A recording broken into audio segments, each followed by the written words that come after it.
Hello cosmic army. जानता हूँ video बहुत लेट आया है क्योंकि पूरे हफ्ता भर बीत चुका है। मैंने कहा था 3 से 4 दिन में आ जाएगा, लेकिन आपने खुद ही देखा यार, मैं कॉमिक्स कवर कर रहा था। इन्फिनिटी कॉन्फ्लिक्ट हो गया और साथ ही में हमारा प्यारा कॉस्मिक किंग थॉर अचानक से आ गया, तो दोनों को करने बैठ गया था मैं। और इसी के साथ मैं डार्क नाइट मेटल के बाद को भी देख रहा था, तो उसके भी अभी जस्ट इसके एपिसोड के बाद 2 इशूज़ और आ जाएंगे।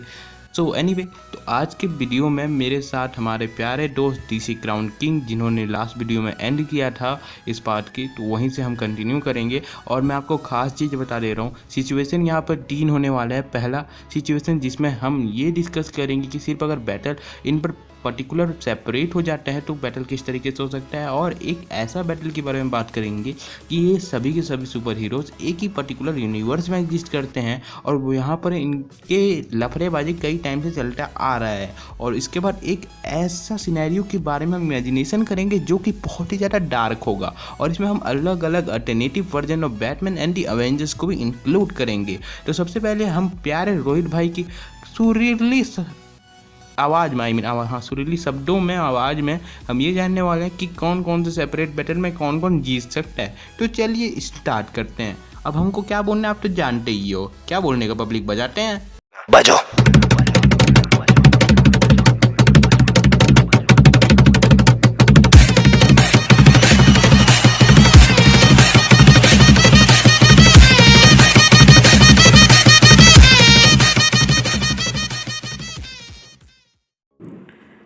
सो first of all thank you pull 3 cosmic कि मुझे आपने इस कॉलेब में इनवाइट किया। तो मैं DC crown king basically Batman versus Avengers का कॉमिक्स के बेसिस पे विनर घोषित करूँगा। So let's begin. So first of all Batman versus captain America पे एनालिसिस करते हैं। सो फर्स्ट ऑफ ऑल बैटमैन और कैप्टन अमेरिका के बीच अगर हम कॉमिक्स की बात करें तो उन दोनों का 3 बार क्रॉसओवर इवेंट में मार्वल और डीसी के आमना सामना हुआ है। जो सबसे पहले क्रॉसओवर हुआ था इन 1945, ये मतलब ऐसा प्रिटेंड किया गया था कि बोथ बैटमैन और captain America they exist in the same universe. तो चलिए अभी हम लोग उनके फाइट के बीच में एनालिसिस करते हैं उनके कॉस्ट्यूम के टाइम। जो ये क्रॉसओवर हुआ था डीसी एंड मार्वल, ये सेपरेट यूनिवर्सेस थे और ये दोनों मर्ज हुए थे बाय 2 कॉस्मिक बींग्स, और वो दोनों सुपर हीरो के टीम्स को आपस में लड़वाना चाहते थे of each universe to fight. तो इस क्रॉसओवर में बैटमैन ने कैप को नॉकड आउट कर दिया था विद अ बैटरिंग, और उसने फाइट को इजीली विन किया था, और उसने कैप्टन अमेरिका को ड्राउनिंग होने से फ्रॉम द सुअर सेव किया था। और इसके बाद वो दोनों ने टीम अप किया था for the rest of the crossover. और ख़ासकर इसमें मतलब एक आर्ग्यूमेंट पॉइंट भी था कि अगर इसमें मतलब सुअर फ्लडिंग अगर नहीं होता तो फिर मतलब इसका आउटकम डिफरेंट हो सकता था। और एक और क्रॉसओवर हुआ था जेएलए और एवेंजर्स का, और इसमें बैटमैन और कैप अमेरिका के बीच टोटल 3 तरह के फाइट्स हुए थे। लेकिन इस क्रॉसओवर इवेंट में ऐसा मतलब लास्ट में मतलब ऐसा दिखाया गया कि बैटमैन मतलब एडमिट किया दैट मतलब कैप उसे मार सकता था, लेकिन कैप को मतलब बहुत ज़्यादा टाइम लगेगा। लेकिन ये बेसिकली मतलब ये राइटर लोगों को मतलब ये दिखाना चाहते थे क्योंकि मतलब फैंस बेसिकली मतलब कैप अमेरिका को ज़्यादा वोट किए थे। तो अभी चलिए ये बात हुआ क्रॉसओवर्स का, और सबको मालूम है कि इससे पहले वाला क्रॉसओवर में बैटमैन जीता था। तो अभी हम लोग और डिटेल्स में बात करते हैं। हम बेसिकली जानते हैं कि बैटमैन 127 टाइप्स के मार्शल आर्ट्स के स्किल्स जानता है। And also Batman is highly trained in hand to hand combat mode और भी डिफरेंट टाइप्स के गैजेट्स और साइंटिफिक नॉलेज बहुत है। प्लस उसका IQ 192 है जो कि ऑफिशियल नहीं है, ये बेसिकली आपका अनऑफिशियल डाटा है। ये बेसिकली मतलब बहुत से मैगजीन्स ने मतलब पब्लिश किए हैं। और 192 के IQ में बेसिकली बैटमैन के पास क्रिमिनोलॉजी, फॉरेंसिक साइंस,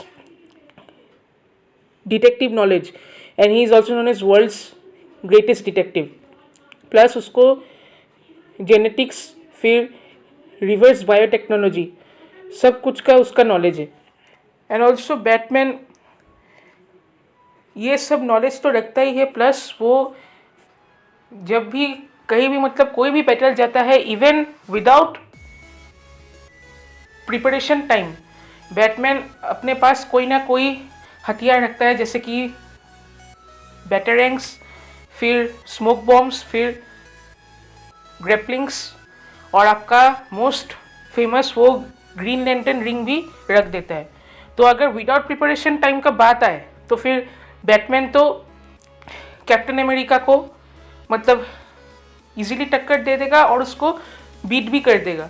और कैप्टन अमेरिका के पास बेसिकली सुपर सोल्जर सीरम का पीक ह्यूमन एबिलिटीज़ है और हाईली एजाइल रिफ्लेक्सेस, और उसके पास वाइब्रेनियम से बना हुआ शील्ड है।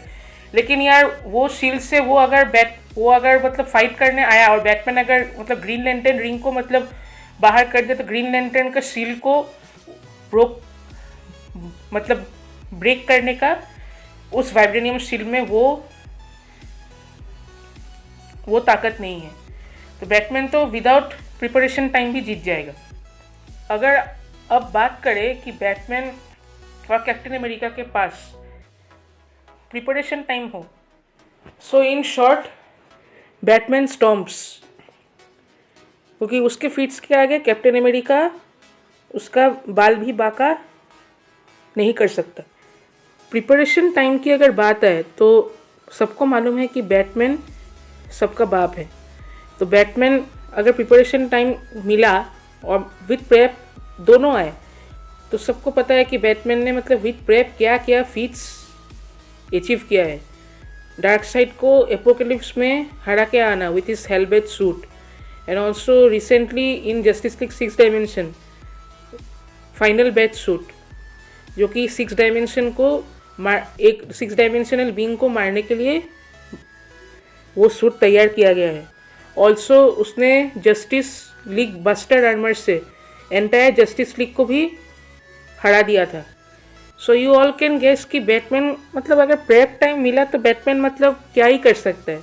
और मैं अगर बेसिकली बात करूँ तो बैटमैन अगर ऑगमेंटेशन सूट लेके कैप्टन अमेरिका के पास आ गया, तो फिर तो ऑगमेंटेशन सूट के आगे कैप्टन अमेरिका पूरा मतलब उसका एक पंच से कैप्टन अमेरिका पूरा घुटना टिक देगा।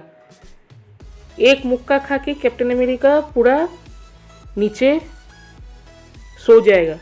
एक मिनट, तू बैटल करा रहा है कि क्या करा रहा है? मतलब दोनों तरफ की बात तो कर कम से कम। तो अगर हम कैप्टन अमेरिका की कॉमिक वर्जन की बात करें तो ये मार्वल का पोस्टर बॉय कहलाता है लगभग ज़्यादातर समय, और इसके पास इतनी ज़्यादा लौरी पावर होने के बावजूद इसको इतनी ज़्यादा राइटर्स ने इसकी इतनी ज़्यादा तरीके से बढ़ाई है कि इसका हल्क से भी ज़्यादा बड़ा हो चुका है। कभी कभी तो ऐसा भी कहा जाता है कि हल्क को भी आराम से रोक सकता है, वो भी गुस्से वाले हल्क को। मतलब क्या यार, आखिर ऐसा कैसे सोच सकते हो? लेकिन बात सच है, राइटर्स ने इतना मस्त मस्त कमाल किया है इसके साथ कि भौकाल हो गया है। इसने अकेले एनहाइलेशन वेव को रोकने के लिए खुद ही प्लान तैयार कर दिया था। तो वॉर स्ट्रेटेजी पर ये भी कोई चूतिया नहीं बैठा है, धौकाल और भौकाल दोनों कर सकता है। ये ऐसे धोखेगा कि सीधा सबके सब चुप हो जाएंगे। मैं तो बोल दे रहा हूँ, क्योंकि इसकी वॉर स्ट्रेटेजी अक्खा एक पूरे के पूरे भाई बहुत बड़ा वॉर था यार। वो एनहाइलेशन वेव को रोकना, साथ ही में रोनेंस को, मतलब रोनेन एक तरह के कॉमिक में बहुत सारे क्लोन्स होते हैं रोनेंस के। रोनेन खुद ही एक तरह के जीव होते हैं, उनका हथौड़ा जो होता है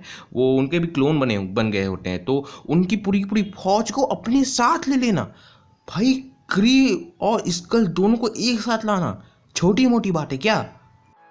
और अगर हम हॉकाई का रोनिन वाला वर्जन करे,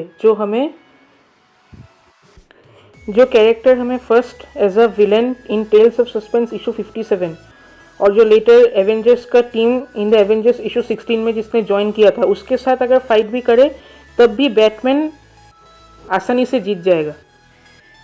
तो अभी अगर बैटमैन वर्सेस हॉकाई का अगर बात करें तो सबको पता है कि बैटमैन रास अल गुल से ट्रेनिंग लिया है, जो कि एक लेजेंडरी निंजा है जो मतलब बुलेट्स को डॉज कर सकता है और top man in the government को भी किल किया है, protected by armed forces which is bare hands. तो अभी बात करते हैं बैटमैन और ब्लैक विडो के बीच अगर फाइट हुआ तो क्या होगा। देखो, अगर विदाउट प्रिपरेशन टाइम हुआ बैटमैन और ब्लैक विडो का फाइट अच्छा खासा टक्कर वाला होगा, और without preparation time Batman black window को हरा देगा इजीली। बट लेकिन फाइट ज़बरदस्त होगा क्योंकि ब्लैक विडो भी मतलब ट्रेन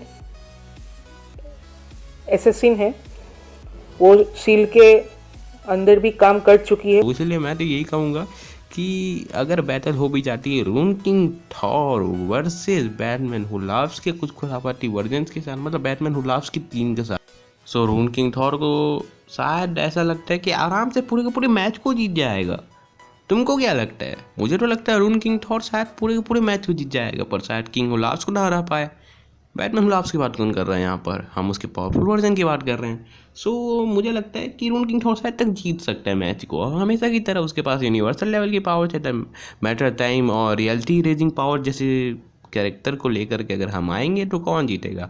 अब वहीं अगर हम डेड चीज सेंट्री की बात करें तो इसके लिए भाई मेरे पास एक बहुत ही अच्छा कैरेक्टर है बैटमैन की टीम में, और वो है ऑब्वियसली रेड डेथ। और रेड डेथ के बारे में नहीं जानते हो तो भाई जान लो, बहुत ही भौकाल कैरेक्टर है, और साथ ही में इसकी पावर्स कुछ ऐसी हैं कि ये बहुत ही वैसी हैं, मतलब बहुत कुछ कर सकता है ये, किसी को भी मतलब पूरा लिपटा सकता है, और उसको एक मतलब सेंट्री का इस फॉर्म यानी कि डेथ सीट सेंट्री के फॉर्म को वो इस लेवल तक आगे खिसका देगा कि वो खुद ही मरना चाहेगा। वो खुद इमॉर्टल है तो वो इच्छा मृत्यु का वरदान प्राप्त रहता है इसको भीष्म की तरह, तो ये खुद ही मरना चाहेगा। लाइफ और डेथ सीट के द्वारा इसकी पावर्स आती हैं तो ये खुद ही मरना चाहेगा, तो मर ही जाएगा ना।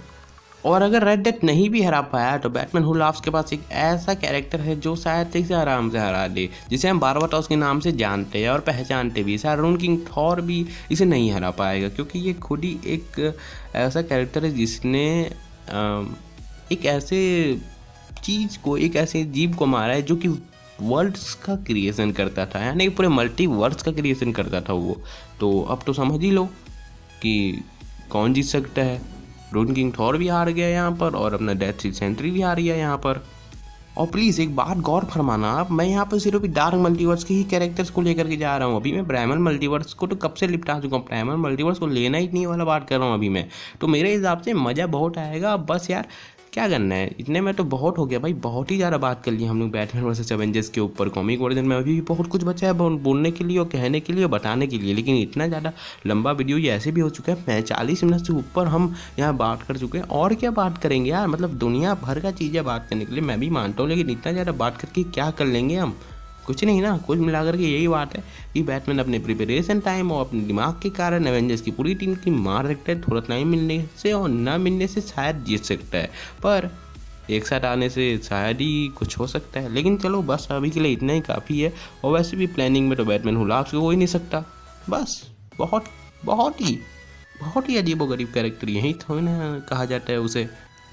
सो आज के लिए इतना ही, और वीडियो अच्छा लगा तो वीडियो को लाइक कर देना, DC क्राउन किंग के चैनल को सब्सक्राइब कर देना, और मेरे चैनल को भी सब्सक्राइब कर देना। वीडियो बनाने में अपने पूरा हफ्ता भर लग गया है, और साथ ही में थैंक्स फॉर वॉचिंग।